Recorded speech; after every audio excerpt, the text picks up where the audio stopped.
We got a hot one. We got a hot one here. This one's a little out of bounds, kind of, sort of, not really, but whatever. You know, it is go ahead and ask, and it was asked. So we got to figure something out. I think there's too many people here that are on both sides of the table, and a lot of us are stuck in the middle and don't even know which one is which. We need to figure out what in the hell is kinky compared to what's freaky. Because I really don't know who thinks what. I've heard so many opinions from doing different podcasts, from talking to so many different friends, you know, and even in group conversations. What do the majority of you guys consider freaky versus kinky, kinky versus freaky? We need to figure this out. And the underlying question about that is, when is it okay? When do you guys think it's proper timing to address it, to disclose your freakiness or kinkiness? First of all, what's freaky versus kinky? In my opinion, I don't fucking know. I really do not know. And I think every time somebody asks me this, once again, I get stuck and I probably answer it differently almost every time.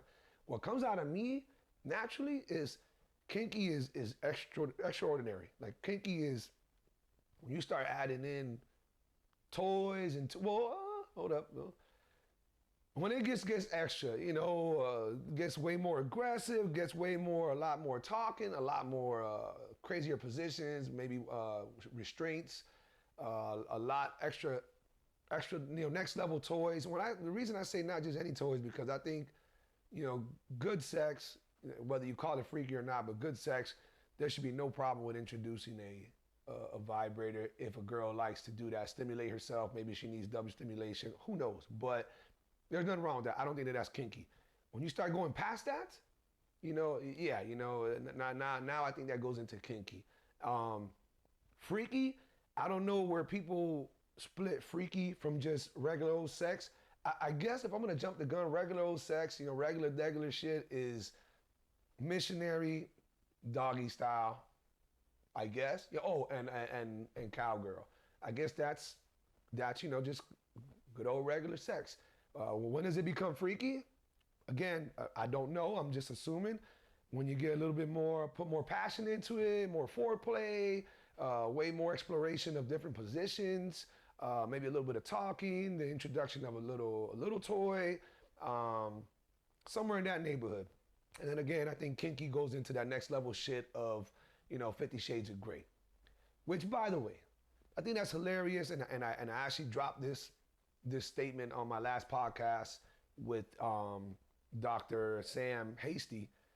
You know, I told him about this meme that came out several years back when 50 Shades of Grey was making noise, and I know all y'all ladies know about 50 Shades of Grey. I still haven't even seen the damn thing, but you know, I remember, you know, all these women are running around talking about 50 Shades of Grey and like, ooh, girl, and ooh, man, I had this and I saw that, and I don't even know what y'all desire after watching that, but the meme was something in the neighborhood of, you know, all these women running around talking about, you know, how they feel after 50 Shades of Grey, yet they can barely take a fingertip in the butt.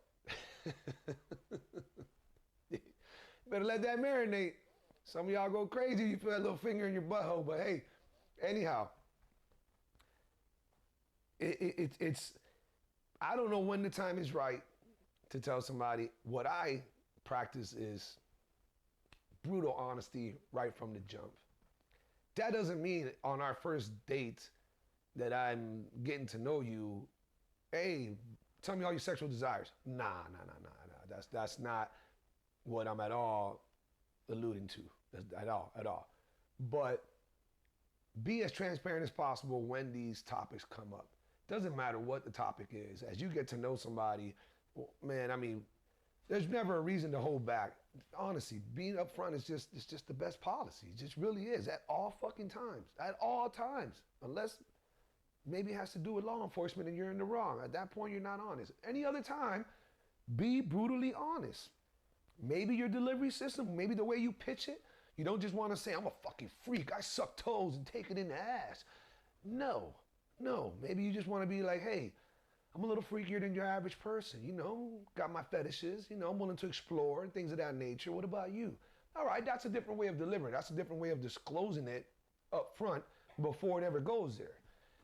Some of y'all, and I think it's, you know, I think it's pretty important. Some of y'all give a lot of power and relevance to the sex in a relationship, and you should. We all know that plays a lesser role as you get older, and that's why I'm so big on the connection and people really being each other's best friends more than anything. Like they just vibe on as many things as possible, because that's what takes over. That's what causes a turn on in the future. The fact that you can vibe and do things together. There's your turn on, and then that's what's gonna make a good sex life. It's not gonna be that, man, we don't have a lot of common things. You know, we get along good and it's cool. She doesn't like this, I don't really like that. And then we just have sex, but well, then that shit runs out dry quick. Let you guys argue about that. But anyways, so when's it a good time? I highly suggest that depending on what type of vibe you're feeling, where the conversation goes, how long you guys been talking, let those things out. I want to know. I want to know as soon as possible. I'm a different breed, but I'm not gonna think less of you if here we are and getting to know each other. We're 2 weeks in of just Instagram in, then it becomes Texas, and now phone call. Goddamn! By then, one of us would have popped the question. So what's up? How you sexually active? What are you telling me that you're abstinent or what? You got a lover floating around? You know, once you really feel like an adult and you're comfortable in your own skin, you're down to ask those questions. Because if you don't, you're only playing yourself. You're setting yourself up. You're setting yourself up by, man, she hasn't even mentioned anything about hooking up with anybody. I just know she's doing something with an ex. Oh, now you don't trust her. Now, because you never asked, because you weren't ready to hear the truth, you know? Are you fucking around with somebody? Do you sleep around every so often because you got to get your rocks off? It's a good chance this person does too. So let's just get it out the way. You know what I mean? But, you know, some of you guys don't want to hear. You get turned off by hearing these type of things, having somebody admit that to you. Some of you guys, and I say guys, like men, some of you guys feel like the more you realize that this woman that potentially could be your partner is less innocent, is less virginic, it has more experience, the more it turns you off. A lot of you guys. I love to meet a man who, he's like, yo, I love a woman who has experience. I doesn't bug me at all. I don't care.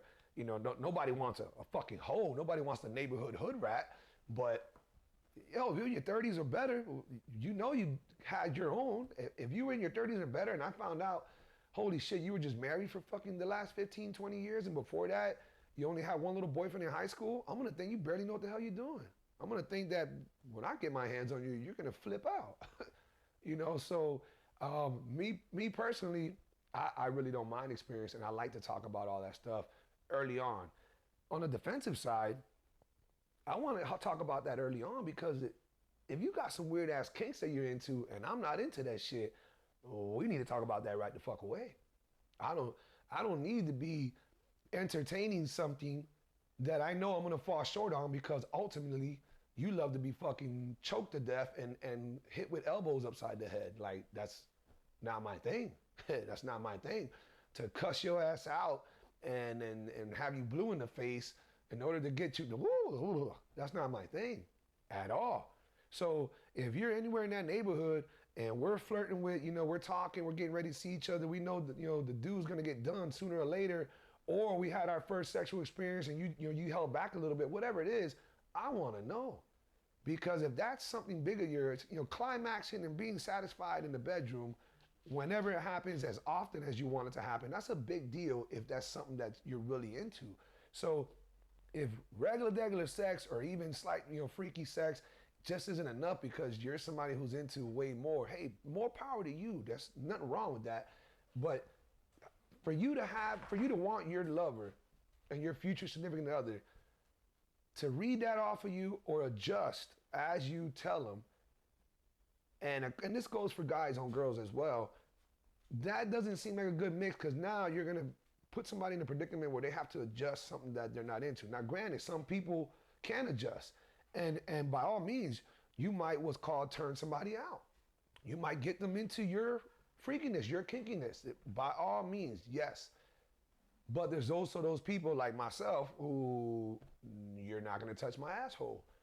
I don't give a fuck what you've heard. I don't care how many comedians make fun of it and laugh about getting their ass eaten is a great thing. Not mine. Not mine. So, you know, if that's something that you're into, we don't need to be moving forward because you're into something that I'm not into. So I just think being very upfront and clear as beginning as possible, you know, wherever your relationship is going, and I don't mean relationship, I mean the beginning process of what you're doing. Get that shit out the way, man. Get it out the way. Get it all out the way. If you're homebodied, if you're this, get it all out the way. Don't hold back any punches.